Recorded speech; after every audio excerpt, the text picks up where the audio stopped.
ગુજરાત પર એક સાથે 5 સિસ્ટમ સક્રિય. રાજ્યના 5 જિલ્લામાં ભારે વરસાદનો ખતરો. 14 જિલ્લામાં અપાયું યલો એલર્ટ. ગુજરાતમાં ચોમાસાની રમત ફરી એકવાર જોર પકડી રહી છે.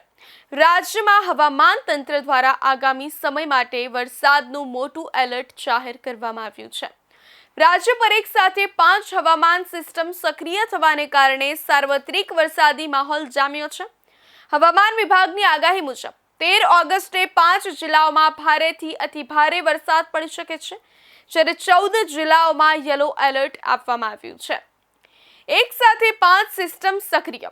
રાજ્યમાં મેઘાવી માહોલ જામશે. રાજ્યના કેટલાક જિલ્લાઓમાં હવામાન વિભાગ દ્વારા 13 ઓગસ્ટે ભારેથી અતિ ભારે વરસાદની આગાહી કરવામાં આવી છે. વર્તમાન સમયમાં ગુજરાત પર એક સાથે 5 હવામાન સિસ્ટમ સક્રિય હોવાથી સમગ્ર રાજ્યમાં વરસાદી વાતાવરણ જામ્યું છે.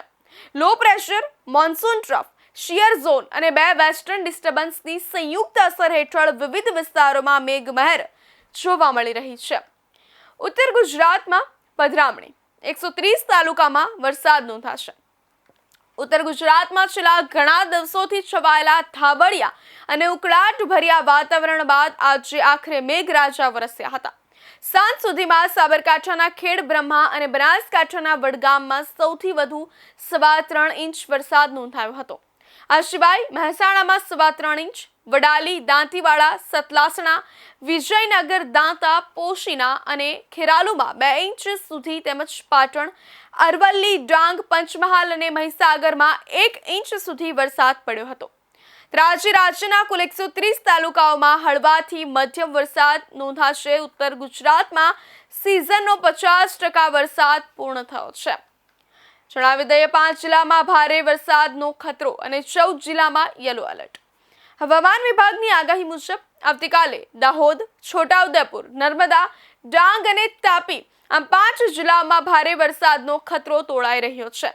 આ ઉપરાંત પંચમહાલ, મહીસાગર, વડોદરા, સુરત, ભરૂચ, નવસારી, વલસાડ, અમરેલી અને ભાવનગર સહિત કુલ 14 જિલ્લાઓમાં યલો એલર્ટ અપાયું છે. હવામાન વિભાગનું તાત્કાલિક 3 કલાકનું નાવકાસ્ટ એલર્ટ.